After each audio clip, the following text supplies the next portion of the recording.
سلام برعکس یوتیوب پوریا صدیقی. امروز اومدم واسهتون با یه دونه پادکست، ولی اولش اینجوری شروع میشه. چرا؟ چون ما قراره امروز با سهیل اقتصادی پادکست رو به رشد رو بگیریم و من گفته بیا ساعت 12 زوم، ولی نمیخوام برم زوم، میخوام برم سورپرایزش کنم در خونه‌اش بدونه که بدونه یهو میخوام برم در بزنم و ببینیم چطوری میشه. بعدش هم میخوام ببرمش یه چلو کباب مشتی بهش بدم. پس با ما باشین تا اینکه برم دم خونه‌اش رو سورپرایزش کنم و رو به رشد با هم دیگه داشته باشیم. برو بریم. اگه میبینی خیس شدم واسه اینکه یه دقیقه اومدم بیرون سگمو راه ببرم، بارون گرفت، نمیدونی چه بارونی. ببین چی شد، مثلا یهو ترکید و ابر و مه و داغون.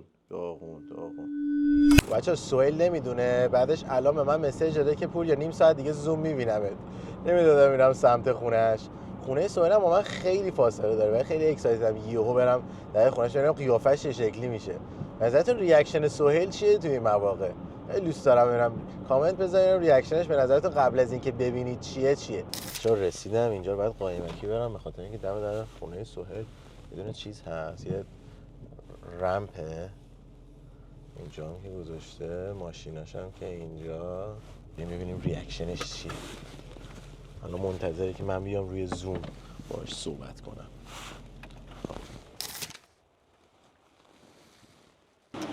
جواب نمیده، چرا درو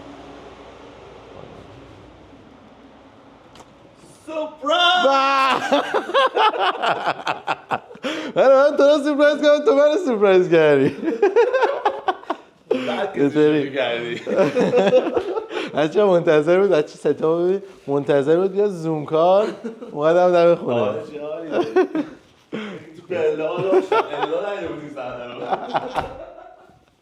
اینجا رو فهمیدی منم؟ کجا فهمیدی؟ دوربین چک کردم. تو دوربین چکه. ای بابا این خونه سهیل بچه انقدر های تکه، همه چی رو میفهمه. اوکی ما بریم پادکست رو بگیریم، بیاین رو به رشد. سلام برعکس یوتیوب پوریا صادقی، ولی دوباره اومدیم به چنل و استودیوی زیبای عمو سهیل. رو به رشد بیبی، رو به رشد قسمت 3. برو بریم آقا. توی این چند اپیزود میگم چنل، نمیدونم چرا چنلش گیر کرده. توی این اپیزود میخوام در رابطه با این که دفعه اول صحبت کردیم که چه شغلی مثلا به جوونای بین 17 تا 24، حالا بیشتر هم کامنت گذاشته بودن که با این به درد آدمای سن بالاتر هم میخورد. خیلی هم خوب بازدید داشت. قسمت دوم در رابطه با این که چجوری ذهنیتمون رو درست بکنیم واسه این قضیه. تو این میخوام صحبت بکنم در رابطه با اینکه چه بیزنسایی حالا خوب جواب میده. و الان توی شما همه عصر که عوض میشه، زمانه که عوض میشه، این بیزنس ها متفاوت میشه دیگه. ما هم که ما فقط یه دونه کتاب که نیستیم که مثلا همون یه چیزی نوشته شده باشه همونو بریم جلوی. زمانه که عوض میشه ما باید خودمون وفق بدیم با این سیستم‌های جدیدی که به وجود میاد، تکنولوژی جدیدی که به دستمون میاد. الان تکنولوژی جدید خب خیلی میتونه کمک بکنه، مثلا همین چت جی پی تی، هوش مصنوعی، ای آی، یا مثلا چه کارهایی. خب هی روند این چیزایی که تو دنیا به وجود میاد هی عوض میشه، خواستن و نیاز یه سری بیزنس ها هم جابجا میشه. درسته که من حالا چند وقته دارم در رابطه با این صحبت کنم که کامپیوتر و نرم افزار اینا خیلی به نظر من جواب میده. کسایی که توی کدینگ و حتی خود ای آی هستن و روی این دارن سرمایه گذاری میکنن. حالا یه سری در رابطه با کریپتو، الان دنیای کریپتو هم یه جاییه که اگه ETFش اپروو بشه و قبول بکنن که توی استاک مارکت ترید بشه، شدش دیگه 2 هفته پیش اپروو شد. اون فیک نیوز بود اومده بود بیرون. آره یه دونه خاصا مهم نیست، کانادا اپرووه، هر آمریکایی بخواد میاد تو کانادا میخرتش. توی کانادا واسه اینکه بتونی استاک بخری ETFش توی کانادا اپرووه واقعا.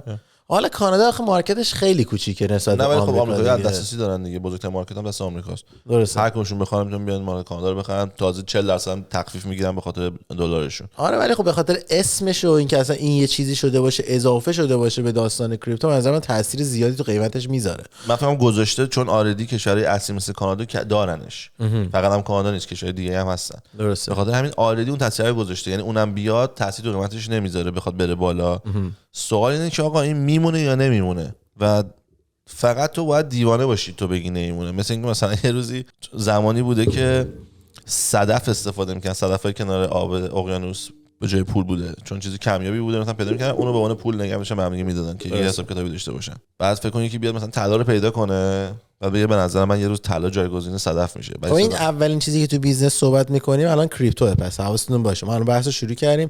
اولین بیزنس کریپتو، تریدینگ و اینوستینگ توی کریپتو. آره من ببین تو هر کاری یه سری الان بچه‌ها هستن، من نکنم بچه‌ها کنه، همه آدما خیلی کلمه AI رو زیاد میشنوم. خب خیلی بی معنیه واقعا، چون AI قرار نیست تکنیکی هیچ کاری انجام بده. مثلا موقعی که کامپیوتر اومد 1960 1970 همه میگفتن که دیگه تموم شد دیگه، دنیا میفته از کامپیوتر، ما کاری نمیتونیم بکنیم اینا. هیچ فرقی نکرد. دقیقاً نونوا، هنوز نونوا فقط نونوا به جای اینکه رو کاغذ بنویسه الان رو کامپیوتر میزنه. مغازه وقتی میاد اوردرش آماده است، به جای اینکه تو سورپرایز بشه چی میخوای، او ما آرد نداریم. فقط بیزنس ها کامپیوتر اومد توشون اینجوری مثلا یه دونه کنسر چسبید بهش. الان دیگه تو بخوای اون رو بکنی بیزنس هم احتمالاً میمیره چون نمیتونه سروایو کنه. به نظر من AI هم یه کنسریه که الان چسبید به کامپیوتر. وقتی چون من خودم کامپیوتر ساینس خوندم، کدینگ تو دانشگاه خوندم، بعد اون موقع که میخوندم میگفتم چطوری میتونه یه دستگاهی که انقدر میتونه باهوش باشه انقدر بیشوره. و میفهمیدم گفتم فقط یکی باید یه بار به این بگه شعور چیه، یه بار تو بهش بگی بعد این انقدر باشعور میشه. و دلیلی که من از کامپیوتر ساینس سال آخر عوض کردم اومدم بیرون رفتم اقتصاد خوندم همین بود. چون من دیدم که کدینگ که من دارم انجام میدم احمقانه است. یه چیز 20 ساله مثل اینکه مثلا سنگ برداری ببری بالای کوه، دقیقاً وقتی که داری میبینی جر ثقیل داره اختراع میشه. یعنی اومدن اینو به هم وصل کردن با طناب میکشن. بعد تو میگی خب فقط اگه ماشین رو وصل کنی به این جر ثقیل دیگه طناب هم بکنی زنجیر که اون یارو داره دیگه میبینی دیگه. من الان چرا برام حمالی کنم 20 سال میشینم عقب، بعد جر ثقیل که اومد میشم اینطوری میکنم ورداره. الان منم سال 2004 دیگه کد نخوندم. الان من کد بلد نیستم، ولی از یه 6 ماه پیش من کد بلدم دوباره. آره دیگه. چون الان میام اونجا میگم مثلا کد بنویس که دفتر تلفن باشه، مینویسه. بعد چون کد بلدم میتونم کدو بخونم، میفهمم چیکار کرده، هر زبونی باشه میفهمم. خب اگه اون کد نبود که بلد باشی اصلا این به وجود نمی اومد که بخاطر چون خود همون دیگه گفتم AI هم دوباره کد شده دیگه. آره کار این بود که باید سنگا رو برمی‌داشتیم میبردی بالای کوه با اون سنگا جر ثقیل میساختی. می‌خواستی اون نباشی که دفعه اول. نه من گفتم یکی دیگه میبره دیگه. من گفتم من مطمئنا اونی نیستم که من بخوام برام جر ثقیل بسازم. روزی هم که یکی جر ثقیل بسازه بازیو میبره دیگه. پس من نمی‌خواستم تو این فیلد برم، چون این فیلد باید بره تو اون و اینا. یه چیز خیلی قویه در لول چت جی پی تی باید اختراع شه.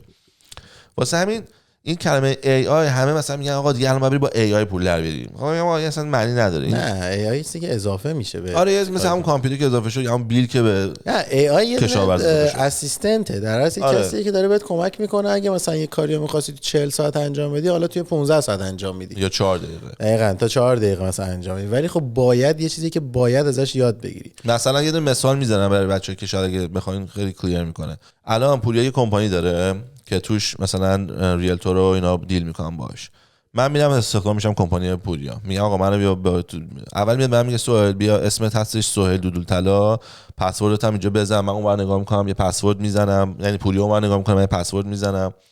بعد میگه این ایمیل کمپانیمونه بعد بری اینجا ساین اپ کنی. بعد زنگ میزنه به قاسم میگه که یه ایمیل واسه سهیل درست کن. بعد سهیل اقتصادی @puriadudultala.com درست میشه. خلاصه این کارا رو باید بکنه، مثلا یه روز کارا رو بکنه. الان به AI میگی که اول ترینش میکنی واسه کارت، میگی حسینو فایر کن، فایر چی میشه فارسی؟ اخراج کن، سهیلو استخدام کن. خودش میره دومین چیزو حسینو میبنده دیگه، نمیذاره ایمیل بزنه، پسوردشو عوض میکنه، یه ایمیل جدید واسه سهیل درست میکنه، به من ایمیل میکنه، میگه تلفنمو میذاره اونجا، میبره همه کارا خودش توی فقط میگه توی یک ثانیه همه چی انجام میشه. این فرق AI بودن و نبودنه. خب میشه یه اسیستنت خیلی باهوش، هیچ وقت اشتباه نمیکنه یا شاید 99% اشتباه نمیکنه، چون کامپیوتر همیشه اشتباه میکنه، میتونه بینم AI اشتباه بکنه.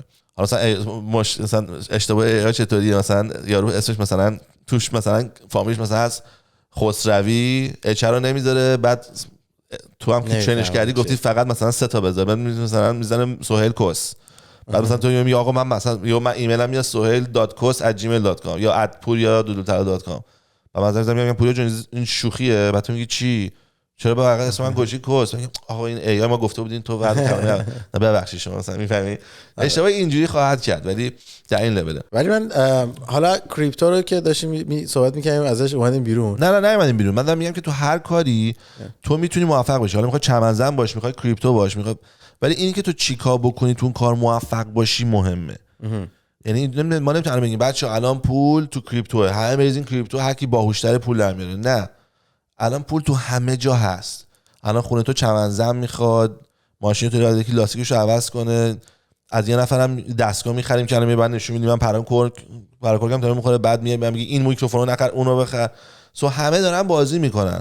پس الان ما کدومو بگیم؟ ولی خب بعضی از ترندها هستن که وقتی واردشون میشی زودتر خیلی بیشتر جواب میگیریم. مثلا خب الان چه ترندی تو میبینی؟ مثلا همین کامپیوتر اون موقع که گفتی، مثلا وقتی کامپیوتر حالا من کامپیوتر سال 98 گرفتم. منم ویندوز 98 بود دیگه. خب داس بود و ویندوز 98. یعنی من یادمه که از رو داس ما رفتیم رو 98 اینستال کردیم رو کامپیوتر. این چیزی کومودور نداشتی؟ کومودور 65 اومگا 500 اومگا 600 کومودور هم فکر کنم داشتم. اونام کامپیوتر بود. ما نمیفهمیم کامپیوتر. من روشنش میگم مینوشت 30 نقطه انتری بودم. من دکمه میزدم فقط اونجا مینوشت. بعد یه کد یادم میدم رنگای دکمه ها عوض میشد. مثلا با صورتی حالا مینوشت. ولی من نمیفهمیدم چه اتفاقی میفته. فقط یادم فلاپی می‌ذاشتیم بازی می‌کردیم. آره ولی تو این لول نبود که مثلا قشنگ بتونی باهاش بری کار بکنی، پوشه بسازی، فایل بندی کنی. نه فقط ویندوز 98 دیگه آورد اصلا قضیه رو بالا که اصلا حالا یه چیزی که می‌تونی ازش هر کاری که بخوای بکنی. دقیقاً. آره ماوس نبود. دقیقاً. فقط کیبورد وجود داشت. کاری بود که می‌خوای بکنی. بعد از اون وقتی که اینترنت اومد، خب کسانی که با کامپیوتر بلد بودن کار بکنن حرفه‌ای اینترنت رو تونستن خوب یاد بگیرن سریعتر. چون اگه تو مرحله 1 رو بلد نباشی ترس داری بخوای به مرحله 2 بری دیگه. درسته؟ پس یعنی اگه ما مثلا اون موقع نمیرفتیم کامپیوتر حرفه‌ای کامل یاد بگیریم، نمیتونستیم تو اینترنت هم قوی بشیم. اون پس و اینقدر سرعت رشد تکنولوژی زیاده که همینجوری داره سریع میره جلو و تو اگه دو تاشو عقب بیفتی، دو استپ اینجا عقب بیفتی، یه ترسی تو ذهنت به وجود بیاد که دیگه عقب افتادی، دیگه نمیری دنبالش. مثلا دیدی از یه سنی آدم سنش میگذره میگه من دیگه از این موبایل‌ها سر در نمیارم. بابا این موبایل همون موبایلیه که بوده، فقط به خاطر اینکه تو طول زمان یهو عوض شده، سری چیزا اضافه شده. مثلا من خودم فیسبوک رو دست نزدم 3 سال، یهو برگشتم الان میگم اصلا فیسبوک چیه؟ من نمیفهمم فیسبوک چیه. تازه الان فهمیدم. مثلا یه هفته زمان گذاشتم من بیخیال شدم از هفته، نمیفهمم، بیخیالم بیرون. آدم اد می‌کنیم پرمیشن میگیری تو اینستاگرام چه اتفاقی نمیفته. دقیقاً. مثلا این واسه اینه که اون چیزا رو عقب افتادی ازش دیگه. اون رشته که داشت میکرد ازش عقب افتادی. بعد که عقب بیفتی حالا انقدر چیزای زیادی فیسبوک داره که هیچ پلتفرم دیگه ای نداره، ولی نمیتونی ازش استفاده کنی دیگه، ازش عقب افتادی. درسته؟ حالا الان میری یه نفر استخدام میکنی که بیاد بهت یاد بده که تو فیسبوک چیکار بکنی، یا دیسکورد یا حتی تلگرام. دقیقاً. منم همین میگم که الان وقتی که AI هستش، AI الان واسه ما در حد اینه که AI میاد این کارو واسه ما میکنه. خب درسته، فهم AI میدونیم چیه، کامپیوتر هم فهمشو میدونیم چیه، اینترنت هم فهمشو فهمیده بودیم چیه، ولی اینکه بتونی ازش استفاده کنی به نفع خودت خیلی مهمه. همین میگم دیگه. برای همین حالا یه نفر نمیفهمه، شاید چمنو میفهمه، برو چمن بزن. درسته. ولی خب ما آخه آدینس ما یه جوونای هستن که ببین همه هستن. من همین رو میخوام بگم. تو داری میگی که اگه الان همه برن فوکس کنن، من میگم نه، اتفاقا تو باید فوکس کنی که تو چی توش میتونی خوب بشی، بعد برو اون شاید تو زندگی که تو میخوای توش خوب بشی AI هیچ کاری نتونه واسه تو بکنه، یا حتی کامپیوتر. ولی مثلا من یه آدمی هستم که اگه به من مثلا من خودم مثال میزنم، نمیخوام از خود راضی باشم، ولی هستش توی مثلا شاید بین 60 تا 80% کارهایی که بخوام بکنم بتونم انجام بدم. میدونی، یعنی انتخابش دست خودمه که چه چیزی رو برم داخلش. اگه الان به من بگی خب مثلا همونو میگم، تو شاید نمیفهم. آدم وقتی خودش توی چیزی نمیفهمه، چون تو باهوشی نمیفهمی که باهوشی، فکر می‌کنی همه اینجوریه. من دارم میگم آقا خیلی هستن، نمیگم بچه‌ها باهوش نیستن، خیلی هستن لول یادگیریشون پایین‌تره، نمیدونم تجربه زندگیشون پایین‌تره، جایی که هستن متفاوته. اما نه، تو اونا که تواناییشو دارن میگیم دیگه. اون کسی که میدونه حق انتخاب داره، الان هم میتونه یه دونه چمنزنی انجام بده، هم میتونه AI انجام بده، هم میتونه سوشال میدیا انجام بده، هم میتونه یه کاری انجام بده. اون به نظر تا کجا بره؟ دقیقاً همین. اون کجا؟ آره اون به نظر من الان بیاد بره سمت AI، به خاطر اینکه الان یه چیزی دیروز داشتم با یکی از دوستام صحبت میکردم، گفتش که الان تو میتونی جی پی تی خودتو بسازی. آره دیگه. خب پولم میده به. دقیقاً. رونیو شیرینگ هم داره. دقیقاً. و اینکه خب جی پی تی خودتو بسازی یعنی چی؟ یعنی که اولش که اپل اومده بود، یادتونه اپل استور بود، اپل استور هنوزم هست دیگه. درسته؟ اپ استور. تو اپ استور فقط اپل میتونست برنامه بسازه، اپلیکیشن بسازه، بذاره. یعنی ما فقط یه سری یوزر بودیم اونجا میگفتن اپل مثلا تقویم جدید زد، رفتیم تقویم جدید میگه، هیچ کس دیگه نمیتونه دسترسی پیدا کنه. الان چه جوریه؟ الان مثلا من تو اپل کلندر میزنی 50 تا کلندر. دقیقاً من الان تو اپل خودم اپ دارم.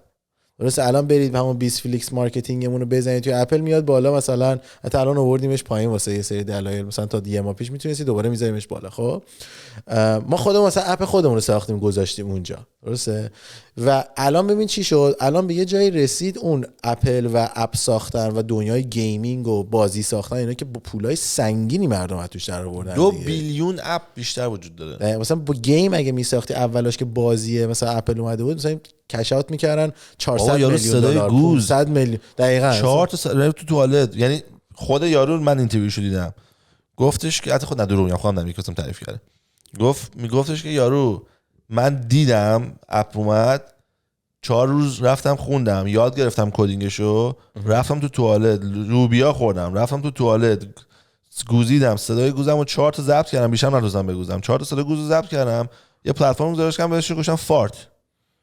بعد روشم بوز 1 2 3 4 باز که می‌کردی اپو می‌زدی 1 میگفت می‌زدی 2 میگفت 1 میلیون دلار در آورد توی روز اول یا 30 روز اول. ولی الان دیگه کار نمیکنه. و الان خب آره بازی خب خیلی چیز تر شده، واسه همین میگم که دست که زیاد میشه. آره. الان تو اگه تو الان بلد باشی وبسایت هم بسازی شاید دیگه بیزنسی نگیری. چرا؟ بخاطر اینکه یه سری وبسایت های اومده مثل ویکس، مثل اسکور اسپیس، مثل گودادی، مثل همه اینا که اینا توشون هنوز اینوالو نیست دقیقاً که مثلا تمپلیت اونجا گذاشته تو میری اونا رو پر میکنی و وبسایت میسازی مثلا. ولی اولش 10 سال پیش بلد بودی وبسایت بسازی درو می‌کردی دیگه. آره هر بیزنسی. الان مثلا سوشال میدیا همین فیسبوکی که صحبت کردیم، کسایی که بلدن فیسبوک رو وصل بکنن نمیدونم به اینستاگرام وصل بکنن به یوتیوب گوگل اد ران بکنن یه سری کارهای اینطوری. یا فیسبوک به یوتیوب هم وصل میشه؟ فیسبوک و یوتیوب وصل نمیشه نه بخاطر اینکه اونرش فرق میکنه دیگه. خب ولی چیزی از فیسبوک میتونید توی گوگل اد بزنی ولی مادر بگی هنوز شد. ولی چیزی که هستش اینه که این پلتفرم‌ها این صاحبای پلتفرم‌ها چیکار میکنن واسه اینکه میخوان پول بیشتری در بیارن میان اینا رو راحت‌تر میکنن که تو دیگه با یه دکمه مثلا بیای بتونی از توی خود پلتفرمت ادتو ران بکنی. مثلا اینستاگرام اگه یه عکسی رو میخوای دیگه پروموت بکنی دیگه نیاز نداره پاشی بری توی فیسبوک. قبلا اینطوری بود باید میرفتی از توی فیسبوک واسه اون عکس پروموشن میذاشتی بعد میزدی میگفتی توی اینستاگرام هم ران کنین ادو. دیوانه است این مارکتینگ. قبلا این داخل خب بخاطر اینکه اینستاگرام یه اپی بود که تازه خریده بود و اونقدر چیز نداشت. نه اگه اینستاگرام نمیکرد به زود تو پاچه فیسبوک از بین میرفت تو نورت آمریکا.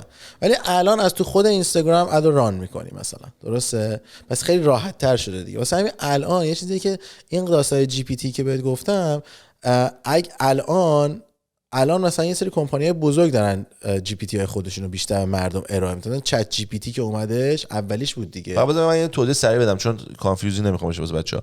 اینی که میگه یه اپ خودت بسازی یعنی چی؟ مثلا الان میگم تو میتونی ربات خودت بسازی. جی پی تی خودت بسازی راجع به غذای ایرانی. میگه آقا من میام جی پی تی میسازم که فقط راجع به غذای ایرانی حرف بزنه. بعد تو میشینی بهش تمام غذای ایرانی رو یاد میدی. بعد من که اونجا میگم املت میخوام، اون از من میگه املت میخوای که تو جاده چالوس میزدی با کره محلی یا اونو میخوای که تو مثلا فرشته بهت میداد یا اونی که تو کیش میخوردی. مثلا میگم من نمیدونم املت چه ریختیه. بعد تو میگی اونی که تو کیش میخوردم. بعد اون وقت میاد واسه توضیح میده. میفهمی این میشه یعنی تو یه چیزی رو بیای بری کارمند میسازی واسه خودت. یه کارمند کامپیوتری میسازی در کنار خودت که ضریب اشتباهش خیلی پایینه و کنارته واسه هر چیزیه که بخوای هم میتونی اینو بسازی. حالا ساختنش راحته. تو میتونی بسازی؟ نه من نگاه نکردم. خب من نمیتونم بسازم. من اصلا نمیدونم چی. تو این نقطه تو هم نمیتونی بسازی. یه سال دیگه هم بگذره نری یاد بگیری نمیتونی بسازی. اون موقع شده این که میری توش یهو میبینی باید چه کاری کنی. دقیقاً درسته. ولی اگه از الان بری داخلش ببینی مثلا این چیه اون چیه. الان مثلا یه سری پیجایی هستش تو اینستاگرام دیدم اتفاقا چند روز پیششون بهم مسیج داده بود طرف داشت یه سری چیزا ای آی معرفی میکرد. مثلا یه ای آی بود من با تو دارم الان صحبت میکنم خب بعد یهو ترجمه میکرد اینو به اسپانیایی خب بعد زبونم هم دهنم هم اسپانیایی میکرد با صورت من. خب مثلا من همچین چیزی نمیدونستم هست ولی خب مثلا اون طرفی که داشت اینا رو توضیح میداد حدود 50 تا AI متفاوت حفظ کرده بود، داشت اینا رو همه رو توضیح میداد. این کارو میکنه، این کارو میکنه، این کارو میکنه. خب الان اون اگه بخواد بیاد یه دونه GPT بسازه، از AI بخواد کمک بگیره که بخواد کمکش بکنه اون چیزی که میخواد بسازه، حرفه‌ای تره یا منی که هیچ اطلاعات ندارم دربارش؟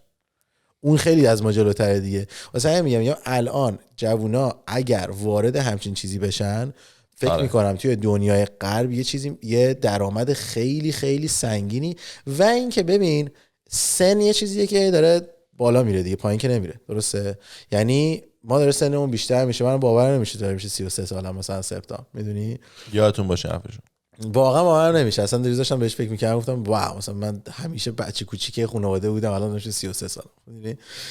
و وقتی بشه 53 سالم 100% چیزای جدیدی که اومده رو من بلد نیستم، چون زبان انقدر زندگیم درگیر زن و بچه و نمیدونم خانواده و این چیزا هستش، احتمالاً نمیتونم برم همه رو زمان بذارم یاد بگیرم دیگه. درسته؟ پس یعنی الانم که تو اینا رو یاد میگیری، یه سری آدمایی هستن که نمیتونن زمان بذارن اینا رو یاد بگیرن و تو همیشه یه کاری واسط هست، یه بیزنسی همیشه واسط هست که میتونی ازش استفاده بکنی برای درآمد زیاد. مثلا تو همین قسمت ریل استیت، ریلتورا کسایی هستن که پول واسه مارکتینگشون راحت خرج میکنن.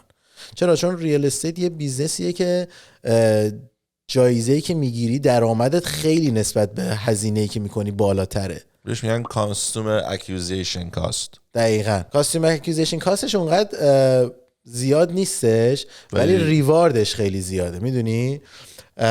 یعنی اینکه مثلا اگه مثلا من بارها شده خب از توی همین اپمون $100 ادران کنم، حالا 100 نه 200، یعنی به جون مادرم شده $200 ادران کنم، $35,000 پول بسازم یا توش. خب یعنی مثالای زیادش هست، نه فقط من، همه کسایی که تو تیمم بودیم اینا واسش اتفاق افتاده، حالا ببینن میتونن پروف بکنن اینا. خب یعنی چی؟ یعنی اینکه تو درآمدی که میگیری از این $200 که انقدر زیاده، 1700% ریترن میگیری. مثلا خیلی جا داره که بخوای پول خرج بکنی که بخوای به اون درآمد برسی. پس یعنی کسایی که میان مارکتینگ میکنن برای ریلتورها تو بیزنس خیلی خوبی هن، چون با یه سری آدمایی دارن کار میکنن که پول راحت خرج میکنن برای مارکتینگشون و زمان ندارن. مثلاًشون زمان دیگه، چون میخوام بره یاد بگیره. دقیقاً بخوادم یاد بگیره نمیتونه که دقیقاً انجام 50 تا دقیقاً مثلا میگه مثلا این یه فیلیه که به نظر من خیلی جواب میده، خیلی خوبه. کریپتو هم خیلی خوبه. و یه چیزی که بچه‌ها یادتون باشه، دنیایی که از سال 2000 به بعد داره اتفاق میفته، یا میشه گفت 2004 به بعد داره اتفاق میفته، هر 4 سال یه دونه تکنولوژی میاد که دنیا رو داره کنفرکون میکنه و قبلا وجود نداشته.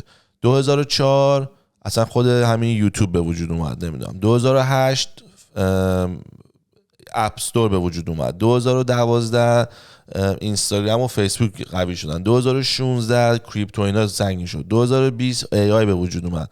حالا تقریبی دارم میگم متاورس هم بود 2021 متاورس چیزا میگم دقیق نمیدونم، یعنی رو عقل صحبت دارم نمیکنم، فقط مثال میزنم که بچه‌ها بگن او آره. و 4 سال دیگه یه چیز دیگه کامل میاد که احتمالاً روباتیکس باشه از این حرفا. بر همین ربات و متاورس علنی میشه به نظر من. بچه‌های امروزی دوست دارن تو متاورس زندگی کنن، عاشقشن، یعنی حاضرن بیان خونه. واقعا بیزنس ایده بعدی که می‌خواستم بهت بگم همین بود. نه متاورسا، یه چیزی میخوام بهت بگم بر علیه متاورس. چرا؟ به خاطر اینکه تو 20 سال گذشته کل دنیا یه کاری کرده که ما فقط بریم تو گوشی و کامپیوتر و اینا. 20 سال قبلش چطور بود؟ مثلا من 12 سالم بود، 10 سالم بود، 8 سالم بود، تو کوچه داشتیم با تو پلاستیکی پاره می‌کردیم، دولایه سلایه توپ بازی می‌کردیم. درسته؟ عاشقیم، یعنی بچه‌ها رو فقط تو خیابون پیدا می‌کردی. سر یه ساعتی همه بچهای کوچه ما میرفتیم تو کوچه، میرفتیم رودخونه داشتیم، ما خرابه داشتیم، میرفتیم تو خرابه بازی می‌کردیم. یه همچین چیزایی بود، می‌دونی؟ یا تو ساختمونا که نساختن. بعدش الان همه تو کامپیوتر و آیپد و اینا. درسته؟ پس یعنی چه اتفاقی میفته؟ فکر کنم از الان تا 10 سال آینده میری توش دیگه ها، میخوای بیای بیرون.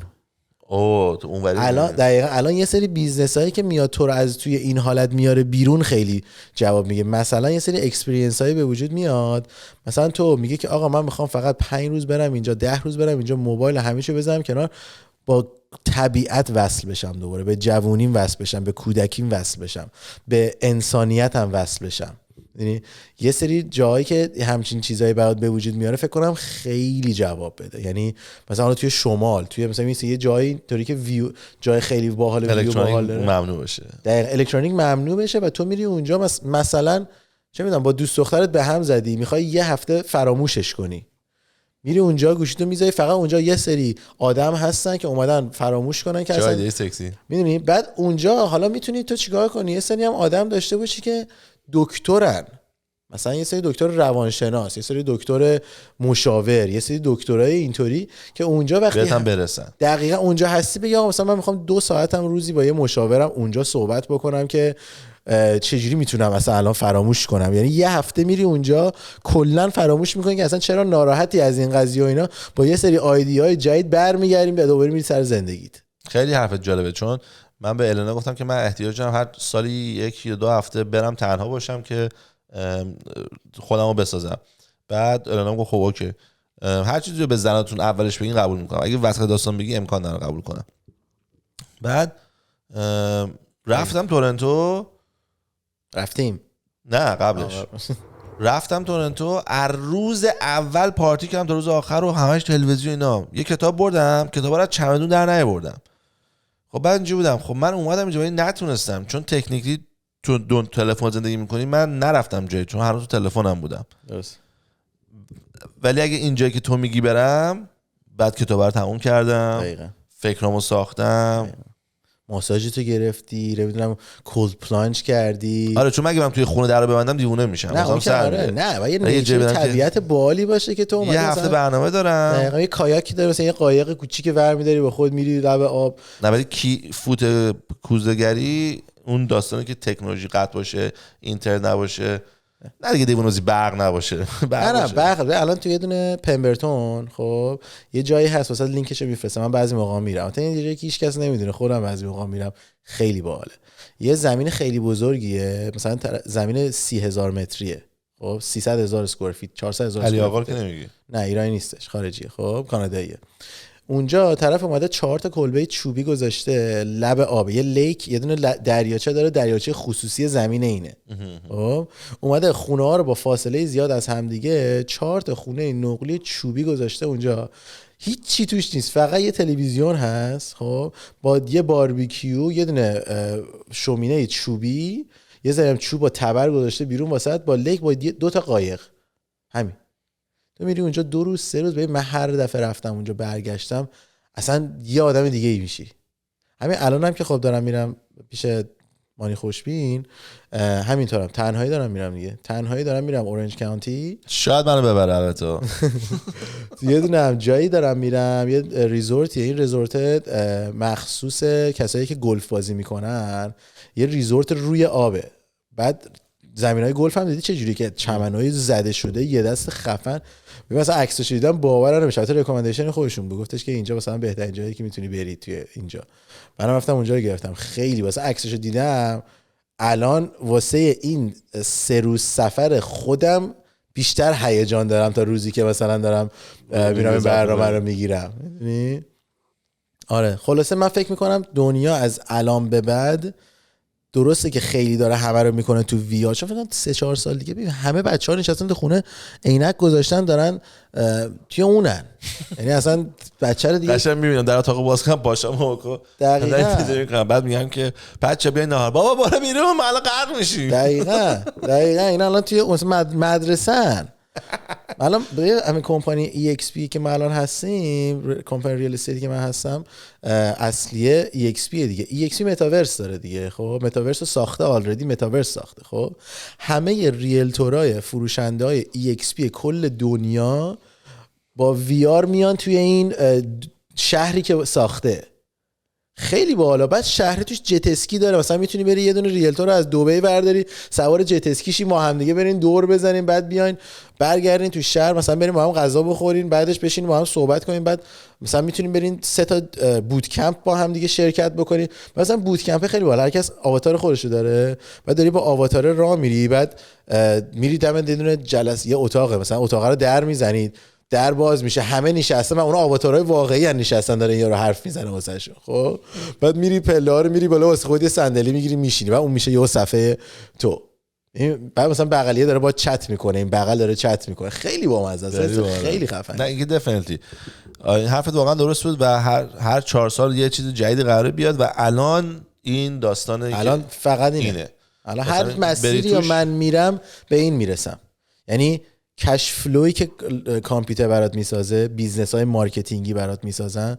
من اینکه دلایلی که شرکت مارکتینگم الان دارم روش خیلی زمان میذارم روشش بدم واسه اینه، بخاطر این کش فلو میشه درآمد ثابتی که برات میسازه خیلی راحت. اصلا این عجیب غریبیه بچه‌ها. یعنی با اینکه مثلا کارهای دیگه انجام میدم که واسه شاید یهویی پول بیشتر بسازه، ولی اینو باهاش بیشتر خیلی حال میکنم چون خیلی راحت. الان انقدر خواستش زیاده، یعنی من الان تو دنیای یوتیوب و اینا وارد شدم، انقدر به من مسیج میدن آقا مثلا میدونی مثلا ما الان میخوایم وارد یوتیوب شیم چیکار کنیم. خیلی آدم بهت مسیج میدن دیگه، چون میبینم مثلا اومدی چیز که مثلا گفتم چه مارکتینگ چه بچهای خودمون کمک نکنم بهشون، مثلا الان اونم داره در کنارش روش میکنه. همین خلاصه وارد این چیزا بشین. به نظر من خیلی مفید بود. دمتون گرم. اگه سوالی چیزی داشتین بنویسین. حتما آره بنویسین، چون ما بعد اپیزود بعدی رو نسبت به سوال به کامنت شما میسازیم و اپیزود 4 هم راجع به این خواهد بود که با کارمند چه اختی رفتار کنیم یا اصلا کارگر یا کارمند بگیریم یا نگیریم، برای کسایی که بیزنس دارن. امیدوارم حال کرده باشین. چاکس. لایک، شیر و سابسکرایب فراموش نشود، خواهش مندم.